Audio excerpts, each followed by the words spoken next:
Este programa foi produzido pelos educadores da Rede Municipal de Ensino de Itapetininga, com o propósito de implantar estratégias de tecnologia educacional que permitam uma rotina de aprendizagem às nossas crianças neste período de pandemia.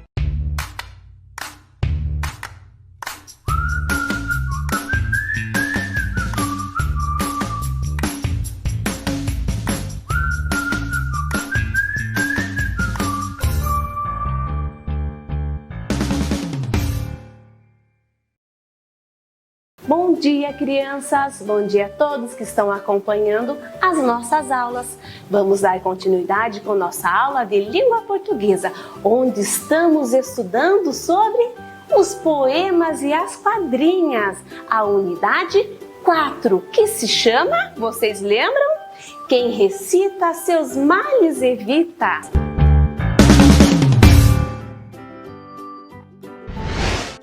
E vocês recordam que na aula passada eu mostrei para vocês este livro e vimos também uns outros livros que está aí no nosso livro do SESI de Língua Portuguesa, no início da unidade 4. E hoje eu trouxe aqui um vídeo para conhecermos um pouquinho mais sobre quem foi José Paulo Paes. Vamos lá?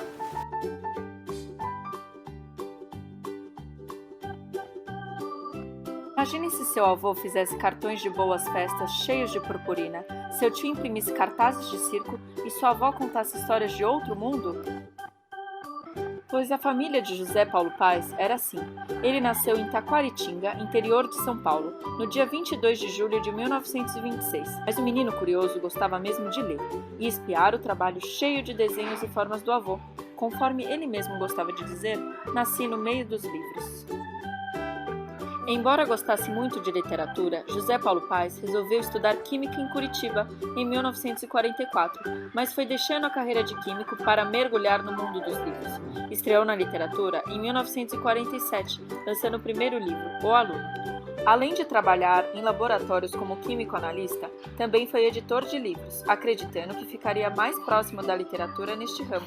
Mas percebeu que o modo mais verdadeiro de se aproximar dos livros, além de lê-los, era escrevê-los e resolveu se dedicar somente a eles. A partir daí, não parou mais. Publicou poesias, ensaios, traduções para adultos e poemas especialmente para crianças.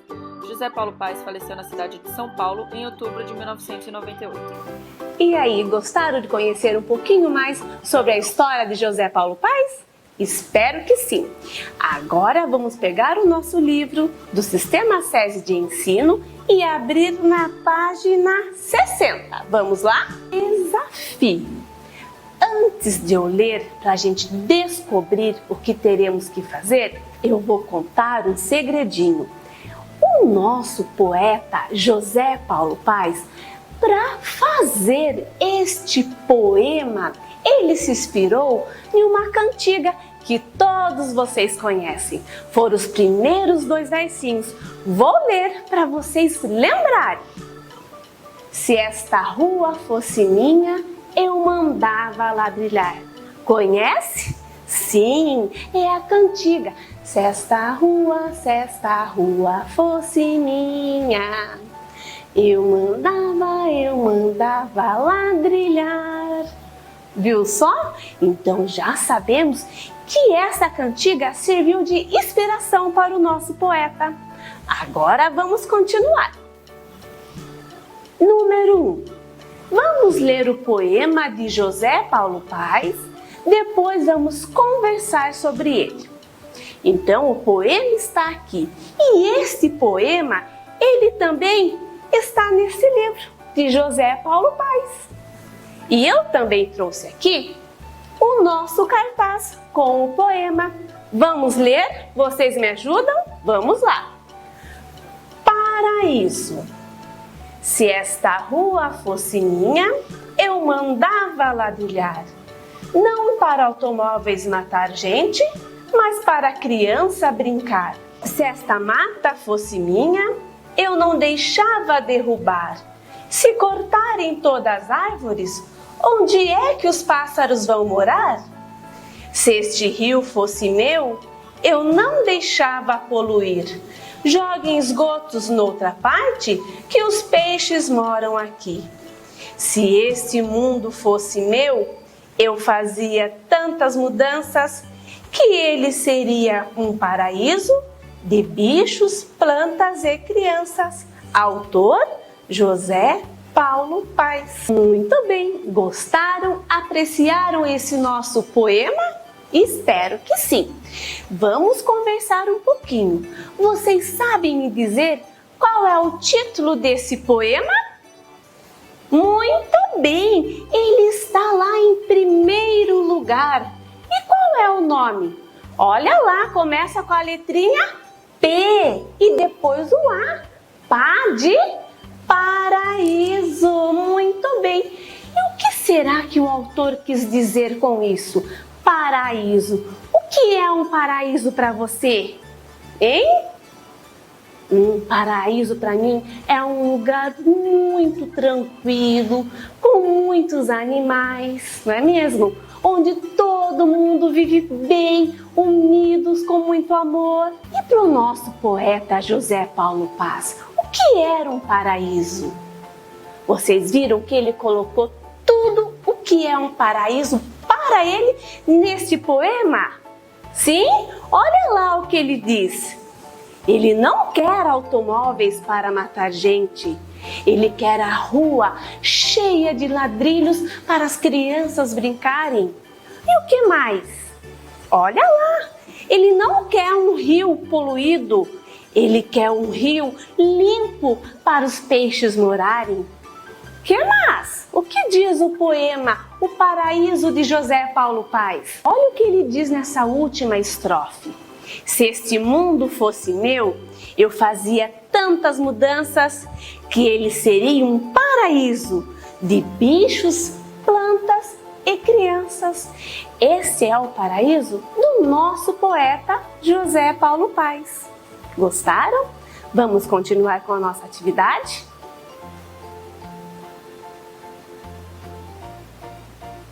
Vamos abrir o nosso livro na página 62.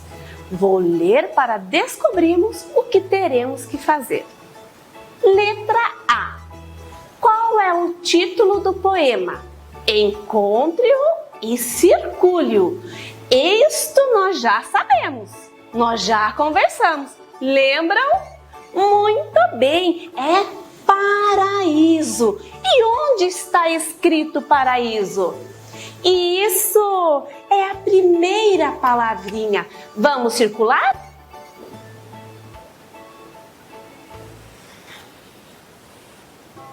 Eu estou circulando aqui e vocês devem circular aí no nosso livro. Letra B. O que torna esse lugar pensado por José Paulo Paes um paraíso? Nós também já conversamos sobre essa questão. Lembram? Acabamos de conversar, não é mesmo? O que é o paraíso? É um mundo muito diferente, apenas com muitas crianças, bichos e plantas. Esse é o paraíso do nosso poeta. Letra C. E para você, o que seria um paraíso? Quais características teria o seu paraíso?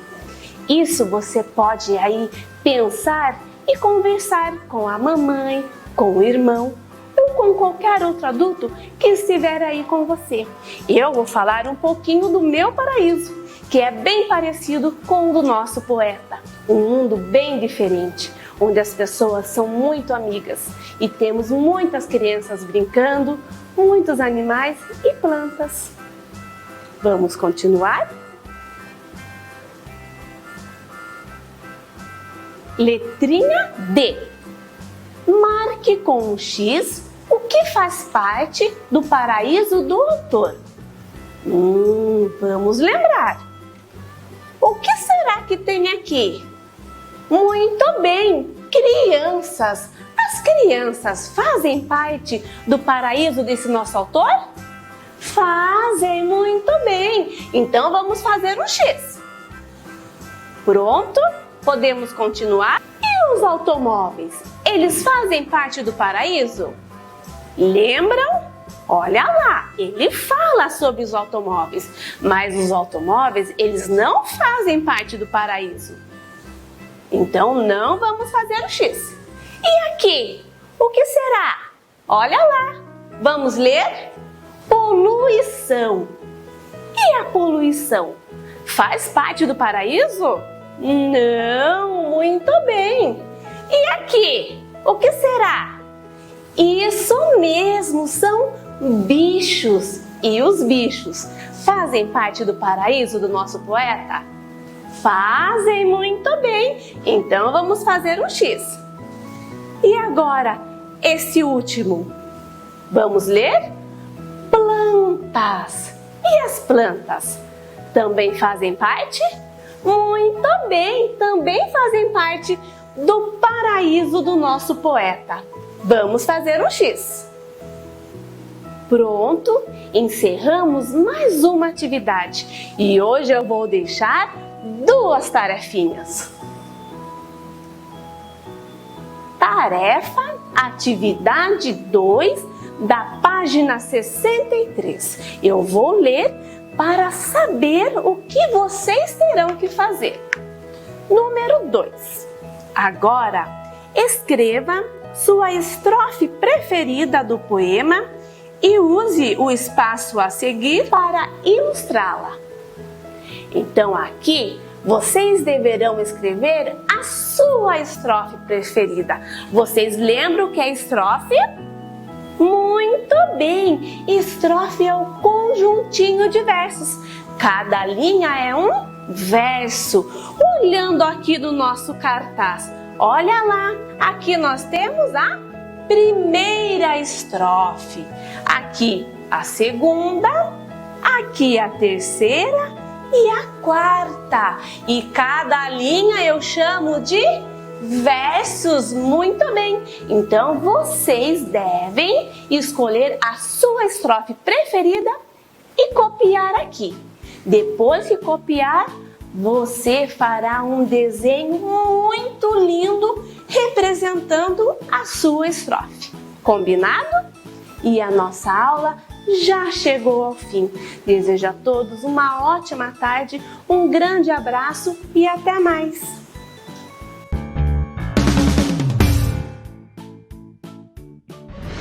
Bom dia, sou a professora Manoele Silvério e estamos aprendendo um pouco mais sobre os verbetes de curiosidade dos bichinhos de jardim. Isso mesmo, na última aula a gente descobriu, o que eram verbetes de curiosidades, nomeamos os bichinhos de jardim que estavam no nosso livro e hoje vamos dar início a mais alguns verbetes. Vamos conhecer mais sobre 2 bichinhos. Isso mesmo. Abram o livro lá na página 78 e vamos dar uma olhadinha. Olha só. Esse bichinho tá aí. Vocês conhecem? Sabem quem é ele? Tem alguém aí que até acertou. É a cigarra. Olha só, essa cigarra, o que será que ela faz? O que tem de diferente para a gente conhecer sobre ela? Muita coisa, né? E o outro bichinho que também vamos falar nesta atividade de hoje é esse daqui, ó. Vocês conhecem? Há algum tempo atrás, ele apareceu muito na mídia, ficou famosão. Sabe por quê? Porque eles apareceram de muitos, formando uma nuvem e atacando as plantações. Vocês sabem quem é? Isso mesmo, é o gafanhoto. Até que ele é bonitinho, né? Então, e agora a gente vai estudar, a gente vai conhecer um pouco mais sobre esses 2 bichinhos nos verbetes de curiosidade. Já abriram o livro na página 78? Vamos lá? Vocês me acompanham na leitura? Olha só, você sabia que... detalhe, olha aqui. Lembra que eu disse que o verbete sempre começava com uma pergunta? Olha ela aqui, ó. você sabia que a cigarra é o inseto que produz o som mais alto da natureza? Será? Vamos ler? Então, olha só. É um inseto conhecido por todos, principalmente pela sua tremenda cantoria. Em algumas épocas do ano, o som é tão alto que chega a incomodar as pessoas. Mas você já se perguntou por que elas cantam tão alto? Assim como outros animais, o canto é uma forma de comunicação, seja para atacar, avisar do perigo ou até mesmo para a reprodução. Este último é o motivo pelo qual as cigarras tanto cantam. Elas estão à procura de um parceiro, sendo que o responsável por todo o barulho é o macho. Olha que curiosidade legal! Então, olha só, a cigarra é quem produz o som mais alto da natureza. Vocês podiam saber disso? Já tinham essa imaginação? Não, né? Nem eu aprendi isso hoje. Que legal! E vamos saber do próximo bichinho? Lá na página 79, lá em cima tem o Você Sabia Que? Os gafanhotos trocam a pele? Vocês sabiam disso? Eu não estou conhecendo hoje. Que legal! Os insetos recém-nascidos que saem do ovo chamam-se ninfas. Eles são idênticos aos pais, porém menores e sem asas. Os gafanhotos têm vários estágios de crescimento.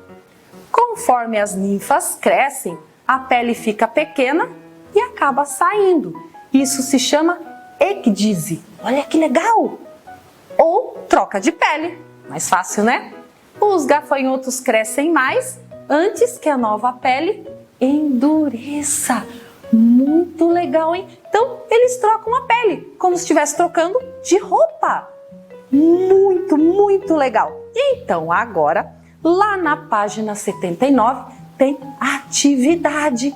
Peguem o lápis aí e vamos lá. O que você aprendeu sobre cigarras e gafanhotos nesses textos? Vamos escrever aí? Olha só, sobre as cigarras. O que a gente viu que chamou a atenção aqui nesse verbete?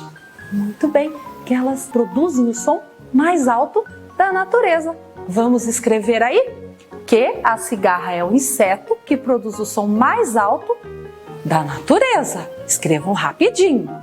E que os gafanhotos trocam a pele. Duas curiosidades muito fantásticas para a gente estar aí anotando no livro, certo? E agora, a letra B diz assim: por que os textos iniciam com uma pergunta? Essa resposta eu dei logo no início desta aula. O que era? Muito bem! Vamos lá responder?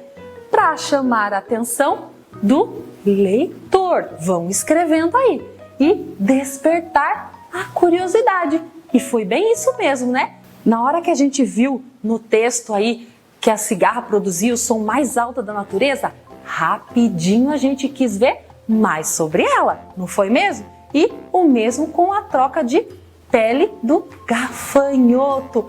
Muito legal! E assim a gente vai encerrando mais esta aula. Espero que tenham aprendido bastante. Um super beijo para vocês!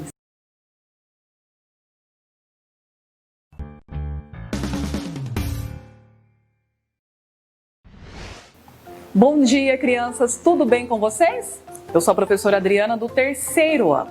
E aí, vamos retomar a nossa aula? Na aula anterior, eu havia deixado para vocês uma tarefa. Lembrando que estamos na unidade 4 do nosso livro Histórias e Mais Histórias, Contos Africanos. E ontem, nós fizemos aí a primeira leitura do nosso conto africano. E eu deixei como tarefa para vocês. E aí, foi fácil? Conseguiram achar as respostas? Vamos lá fazer a correção? Primeira pergunta. Então abram o livro de vocês aí na página 77. A letrinha A. Qual é o título do conto? E aí? Vamos ver? Eu acredito que todos conseguiram fazer. Olha lá. Por que a galinha da Angola tem pintas brancas? E olha que interessante, crianças, o título do nosso conto, ele inicia com uma pergunta. Olha, observem que aqui no final nós temos um ponto de interrogação. Muito bem, eu acho que todos conseguiram encontrar. Vamos para a letrinha B? Onde se passa essa história? E aí? Aonde que ela aconteceu? Vamos ver? Nas savanas, ao sul da África. E aí, está igual a minha? Como que vocês colocaram? Conseguiram acertar? Eu espero que sim. Vamos para a próxima questão? Então vamos lá. Agora a letrinha C. Crianças, a pergunta diz assim: como era a galinha da Angola antes de ser presenteada pela chuva? Aqui, crianças, como a galinha era então antes de receber o presente? E aí, conseguiram achar a resposta? Vamos ver? Olha lá, ela tinha uma crista avermelhada no alto da cabeça e as penas dela eram inteiramente pretas. Olha, eu vou repetir para que vocês possam aí conferir se vocês acertaram, certo? E quem não fez também, aproveite fazer neste momento, certo? Então vou repetir a resposta. Ela tinha uma crista avermelhada no alto da cabeça e as penas eram inteiramente pretas, certo? Vamos para a próxima? A letrinha D. Nesse conto, por que a chuva era importante? Como que era lá, crianças, antes de acontecer a chuva? Qual a importância da chuva? Vamos ver? Olha, porque estava ocorrendo uma seca muito grande nas savanas. O sol inclemente castigava todos os seres vivos, secando até os lagos e rios. Então aqui eu vou dar um tempinho para vocês observarem a resposta. Se precisar, pode copiar e eu vou repetir novamente. Porque estava ocorrendo uma seca muito grande nas savanas, o sol inclemente castigava todos os seres vivos, secando até os lagos e rios. Vamos agora para a próxima questão? Vamos para a letrinha E. Então vamos lá. O que fez a dona das águas atender ao pedido da galinha da Angola? Quem que era a dona das águas? Isso mesmo, a chuva. Crianças, o que fez com que ela atendesse o pedido aí da galinha da Angola? E aí, vamos ver? Olha lá a resposta. A perseverança da galinha, a dor e a preocupação dela com todas as outras criaturas. Aqui também eu vou dar um tempinho para vocês aí observarem a resposta, certo? Se precisar copiar ou comparar se está igual a de vocês. Então vou repetir. A perseverança da galinha, a dor e a preocupação dela com todas as outras criaturas, certo? Vamos para a próxima pergunta? Agora a letrinha F. Grife no texto a expressão que indica como a galinha da Angola cacareja. Copie a seguir.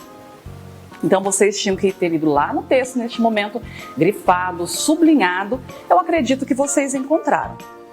Crianças, essa frase é o último parágrafo do nosso texto. E isso mesmo, lá no último parágrafo, mostra qual é o som que a galinha da Angola emite. Ela diz aí, tô fraca, tô fraca, tô fraca. Vamos ver? Olha aí. Acertaram? Eu acredito que sim. Então vamos agora para a letra G, é a última letrinha de hoje. Explique o significado das palavras grifadas no trecho a seguir.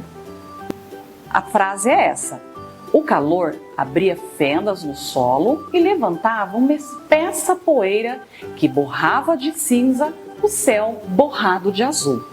Então, crianças, aqui vocês observaram que nós temos 4 palavras que estão grifadas. Quais são essas palavras? Fenda, espessa, borrava e borrado. E aí, vocês conseguiram encontrar o significado dessas palavras? Vamos ver? Então, a primeira palavra, fenda. O que é uma fenda? Uma rachadura. Isso mesmo, uma rachadura. Vamos para a segunda? Espessa. O que é espessa? Grossa, densa. Essa é a resposta. A próxima, borrava. O que significa essa palavra? Vamos ver? Manchava. E borrado, manchado.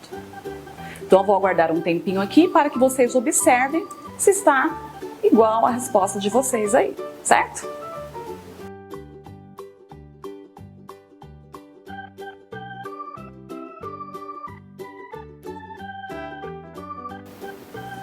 Muito bem. E agora, crianças, para encerrar a nossa aula, vocês se lembram que no início da nossa unidade eu falei para vocês que nós iríamos descobrir juntos algumas características do continente africano. E aqui neste Você Sabia, que está aí na página 79, nos traz algumas informações sobre esse continente. Acompanhe comigo aí a leitura.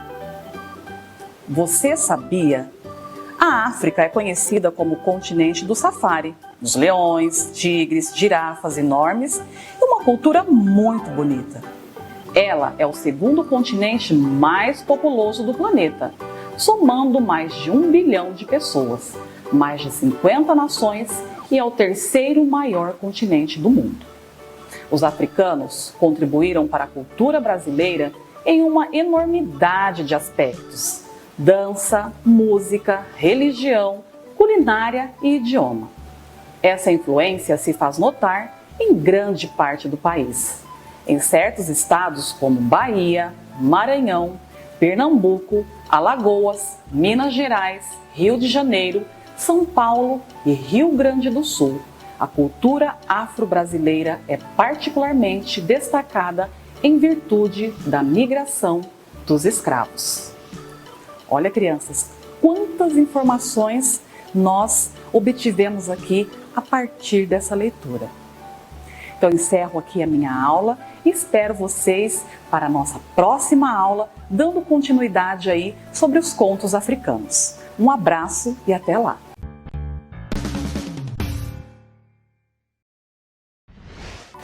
Olá, crianças! Bom dia! Tudo bem com vocês? Espero que sim! Aqui é a professora Ana Paula, do Sistema Municipal de Ensino de Itapetininga, trabalhando com vocês o conteúdo de língua portuguesa com o material SESI. Na última aula, nós demos início a uma nova unidade, a unidade 3, com os contos de artimanha. E eu também pedi para vocês deixarem certinho o livro Muitos Textos, Tantas Palavras, que nós iremos utilizar hoje, certo? Tudo ok? Tudo certinho? Muito bem. Antes de iniciarmos, quero que observem comigo, acompanhem comigo, vamos relembrar um pouquinho. Contos de artimanha também são chamados e conhecidos como contos de esperteza. Olha aqui, imagens de Pedro Malas Artes, figuras feitas com caricaturas dele. Agora, então, contos de artimanha. Cuidado para não ser enganado. Contos de artimanha, a unidade 3. Eu quero que vocês peguem um livro de língua portuguesa, abram lá na página 72. Anotem a data de hoje. Já pegaram? Então acompanhem comigo o que diz o enunciado. O enunciado é um desafio. O desafio é: leiam um dos contos mais famosos do personagem Pedro Malas Artes, chamado Sopa de Pedras, presente no livro Muitos Textos, Tantas Palavras, e responda oralmente. Sopa de pedras, o que será? O que será que é? E vocês agora vão acompanhar comigo. O que vocês imaginam quando nós falamos sopa de pedras, que está lá no Muitos Textos, Tantas Palavras, na página 194. Abriram? Coloquem a data de hoje. Mas para vocês pensarem, o que quer dizer? O que vocês imaginam do que vai tratar uma história com esse título? Vocês já comeram sopa de pedra? Já se imaginaram comendo uma sopa de pedras? Estranho, né? Então vamos descobrir juntos o que vai falar esse conto? Vamos lá? Abram então lá na página 194 e acompanhem comigo esse conto. Refletindo sobre: é possível alguém servir sopa de pedras? Sopa de pedras. Pedro Malazarte era um cara danado de esperto. Um dia ele estava ouvindo a conversa do pessoal na porta da venda. Os matutos falavam de uma velha avarenta que morava num sítio para os lados do rio. Cada um contava um caso pior que o outro. A velha é unha de fome, não dá comida nem para os cachorros que guardam na casa dela, dizia um. Quando chega alguém para o almoço, ela conta os grãos de feijão para pôr no prato. Verdade! Quem me contou foi o Chico Charreteiro, que não mente, afirmava outro. Eita, velha pão duro, comentava um terceiro. Dali não sai nada, ela não dá nem bom dia. O Pedro Malazartes ouvindo e matutando. Daí a pouco entrou na conversa. Querem apostar que para mim ela vai dar uma porção de coisas e de boa vontade? Tu tá é doido, disseram todos. Aquela velha avarenta não dá nem risada. Pois aposto que para mim ela vai dar, insistiu Pedro. Quanto vocês apostam? A turma apostou. Apostou alto, na certeza de ganhar. Mas o que Pedro Malazartes, muito matreiro, já tinha era um plano na cabeça.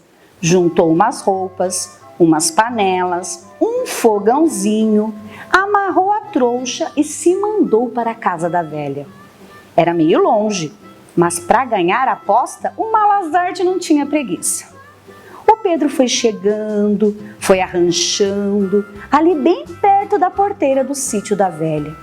Esperou um tempo para ser notado. Quando viu que a velha já tinha reparado nele, armou o fogãozinho, botou a panela em cima, cheia de água, e acendeu o fogo. E ficou o dia inteiro cozinhando a água. A velha, lá da casa, só espiando, e a panela fumegando. E o Pedro atiçando o fogo. Não demorou muito, a velha não aguentou a curiosidade e veio dar uma espiada. Passou perto, olhou, assuntou e foi embora.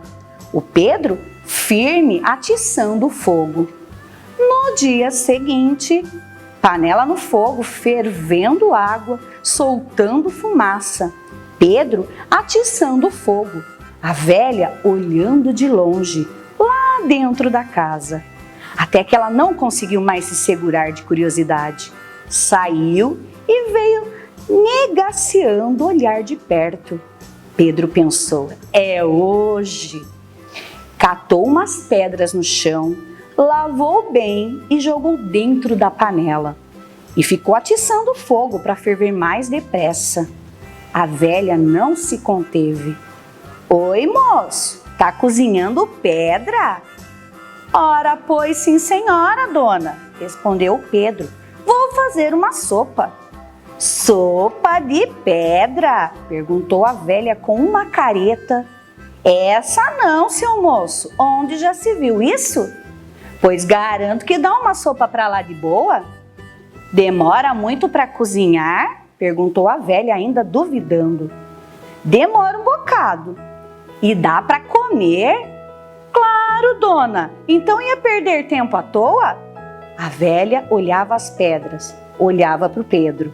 E ele atiçando fogo e a panela fervendo. A velha, meio incrédula, meio acreditando. É gostosa essa sopa? Perguntou ela depois de um tempo. É, respondeu o Malazarte. Mas fica mais gostosa se a gente puser um temperinho. Por isso não, disse a velha, eu vou buscar. Foi e trouxe cebola, cheiro verde, sal com alho. Tomate a senhora não tem? Perguntou Pedro. A velha foi buscar e voltou com 3 bem maduros.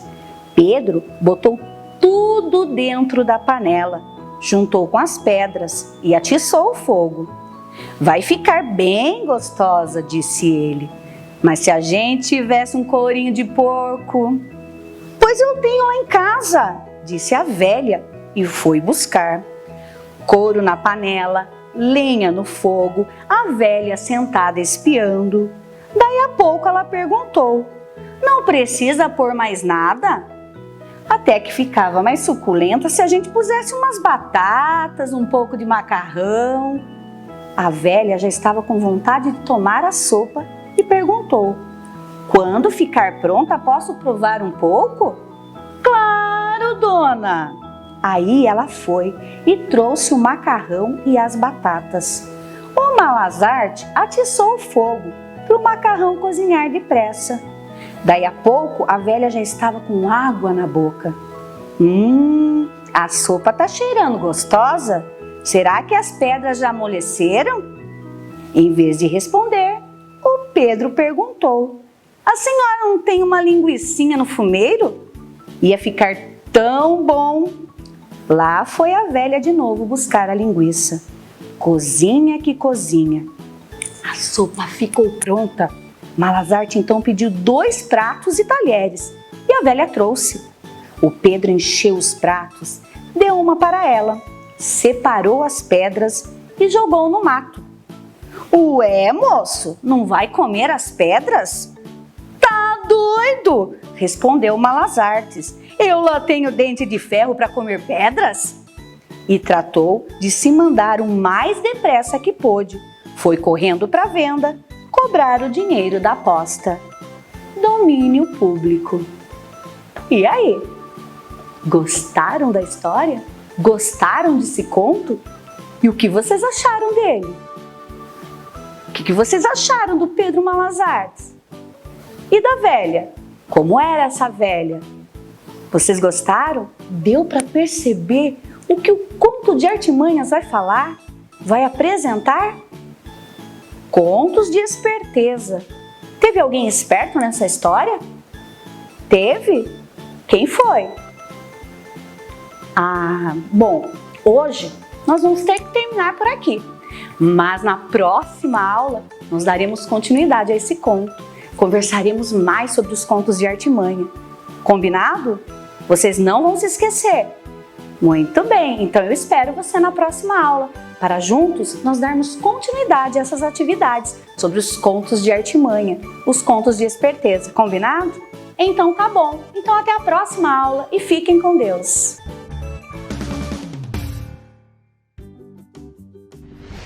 Olá, turminha, tudo bem com vocês? Espero que sim. E aí, tudo pronto para a nossa aula de português de hoje? Livro em mãos, lápis, borracha, tudo separado? Então vamos começar. Bom, na aula anterior eu deixei de tarefa lá na página 57 para nós circularmos e colocarmos os números de acordo com cada etapa, cada parte que compõe um relato. E aí, deu tudo certo? Vamos conferir juntos? Vamos lá. A foto era bem tranquilo, né, turminha? Circulei a minha foto e coloquei o número 1. Tranquilo. O número 2 também é bem tranquilo, que seria o título. Pela minha filha faço tudo. Coloquei o número 2. Depois do título vem o subtítulo. A leitora Maria Cristina, de 30 anos, revive o nascimento de sua filha Giovana e fala dos difíceis momentos antes do parto. Colocamos então o número 3.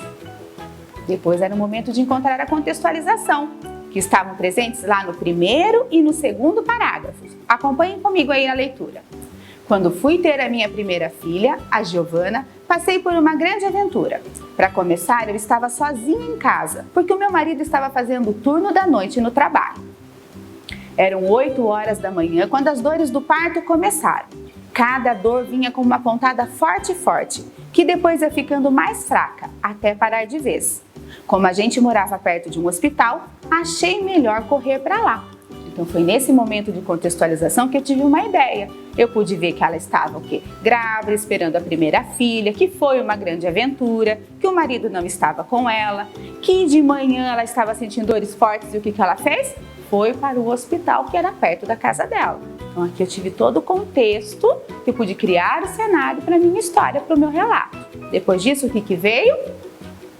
A apresentação dos acontecimentos, que estavam presentes lá no 3º ao 6º parágrafo. Acompanhem comigo a leitura. Chegar ao hospital foi fácil. Difícil foi conseguir ser atendida. Passei por uma triagem, falei com a enfermeira-chefe, parei um médico no corredor e nada. Não tinha jeito de convencer alguém que eu estava dando à luz. Eles olhavam para mim, olhavam para minha barriga e pediam para aguardar mais um pouco na recepção. Até cheguei a ouvir a conversa de duas enfermeiras, dizendo que era sempre daquele jeito. A mulher chegava falando que estava na hora, que estava com dor, e depois não era nada, apenas alarme falso. Ao meio-dia, eu, que sempre fui durona para suportar dor, não aguentei mais. Dei um grito na sala de espera, mas um grito tão forte que não houve quem não se assustasse. Eu falei assim: olha aqui todo mundo, se vocês não fizerem nada agora, minha filha vai nascer bem no meio dessas cadeiras. E foi desse jeito que eu consegui ser atendida, aos gritos de raiva e dor. A enfermeira-chefe veio me pedir desculpas, mas eu não aceitei não. Falei que depois do parto ia reclamar dela e do hospital. E foi o que eu fiz. Dias depois da Giovana ter nascido, eu voltei ao hospital com meu marido e fiz uma reclamação por escrito, contando tintim por tintim o que aconteceu. Bom, turminha, então nós vimos aí o relato. Ela contou como que foi o momento em que ela chega ao hospital e o que acontece. Ela estava com muita dor e precisou gritar para ser atendida e o que ela fez depois do parto. Bem, e acaba aí? Não, nós temos que saber como foi o desfecho. Vejam só, lá no último parágrafo. Mas, ainda que aquele dia tenha sido um dos mais difíceis da minha vida, hoje eu passo na frente do hospital e dou muita risada, lembrando do ocorrido. Pois a Giovana, que é a coisa mais linda da minha vida, já tem 4 anos. E quando olho para ela, penso que tudo valeu a pena. Pela minha filha, eu faço tudo. Então nós vimos que no desfecho, no encerramento, nós tivemos o título também que foi tirado. Vocês não vão se preocupar agora em anotar. Prestem atenção, fiquem atentos a todas as informações que assim que acabar a aula, aí você faz o registro. Combinado? Então vamos lá. Acompanhe o enunciado D comigo. Agora responda as questões e discuta com a turma. Em sua opinião, ao identificar o título e o subtítulo, você já consegue saber qual tema ou o texto abordará? Explique. Vamos ver aqui comigo. Quando a gente só leu o título e o subtítulo, foi possível a gente já saber qual era o tema? Bom, antes disso nós vamos lembrar o que é o tema, que é o assunto, que é um evento que ocorreu, uma fase da vida, uma conquista, uma superação ou até mesmo uma história triste. Vamos rever o título e o subtítulo juntos. Pela minha filha eu faço tudo. O título, eu sei o que se trata do quê? De uma mãe dizendo da filha e que há muito amor entre elas, porque o que ela está afirmando? Que pela filha ela faz tudo. Mas só aí eu já vou saber ter a certeza do assunto todo, do tema todo? Me dá uma ideia, mas o que complementa? O subtítulo. Vamos lá. A leitora Maria Cristina, de 30 anos, revive o nascimento de sua filha Giovana e fala dos difíceis momentos antes do parto. Olha quanta informação veio completar o nosso título. Eu já sei que é uma mãe, que se chama Maria Cristina, de 30 anos, que ela está revivendo todo o nascimento de sua filha, um momento que não foi fácil, foi difícil e que foi na hora do parto. Então o subtítulo ele veio complementar o meu título e me trouxe sim uma ideia do que eu estaria vendo. Eu consegui o quê? Ter uma noção do assunto que se trataria o relato. Então vamos ver como ficou a resposta. Em sua opinião, ao identificar o título e o subtítulo, você já consegue saber qual tema o texto abordará? Sim, ao lermos o título e o subtítulo, notamos que o texto abordará recordações de uma mãe revivendo o nascimento da sua filha e dos momentos difíceis que passou antes do parto. Então são as informações que nós retiramos lá, do título e subtítulo. Muito bem, vamos ver o próximo. Quais elementos você pôde observar que fazem parte da contextualização da história? Bom, nós já separamos lá e vimos que a contextualização desse relato estão presentes no primeiro e no segundo parágrafo. Eu fiz uma leitura e tirei alguns elementos. Vamos ver, pode ser que os nossos elementos não fiquem exatamente iguais, porque há outros ali presentes também. Acompanhe os que eu separei. Que a história aconteceu quando ela foi ter a primeira filha, que foi uma grande aventura. Que ela estava sozinha em casa. Que às 8 horas da manhã, as dores ficaram muito fortes e como moravam perto do hospital, achou melhor correr para lá. Então esses foram alguns dos elementos que eu retirei entre o primeiro e o segundo parágrafo que me ajudou a entender e a compreender o relato em si que aconteceria depois. Vamos lá então para a próxima pergunta. Qual a diferença entre a contextualização e o relato do fato em si? Vejam só como eu coloquei. Relatar o fato é narrar a história toda. É quando eu estou relatando toda ela. E o que é contextualizar? A contextualização é uma forma de abordar o conteúdo ou mesmo situar tal fato no tempo e no espaço do universo em que está envolvido. Então, onde, com quem, quando, são aquelas informações que vão nos dar uma ideia de onde está localizado, com quem foi e como foi o relato em si. Vamos ver a próxima pergunta. Como a autora finaliza o relato? Como que ela finaliza? Ela finaliza seu relato afirmando que apesar dos momentos difíceis pelo qual passou, hoje ri quando lembra da situação vivida e principalmente que faria tudo novamente, porque ama muito a sua filha. E é o que nós já conversamos, então ela encerra o quê? Dizendo que apesar de todo o sofrimento, dos momentos difíceis, hoje ela ri, porque ela olha para a filha e diz, valeu a pena, eu faria tudo novamente.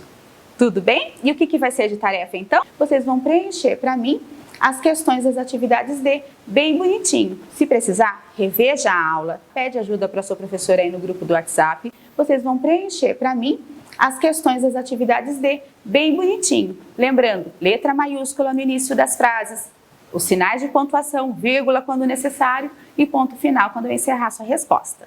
Bom, por hoje é só. Fiquem com Deus e até a próxima aula.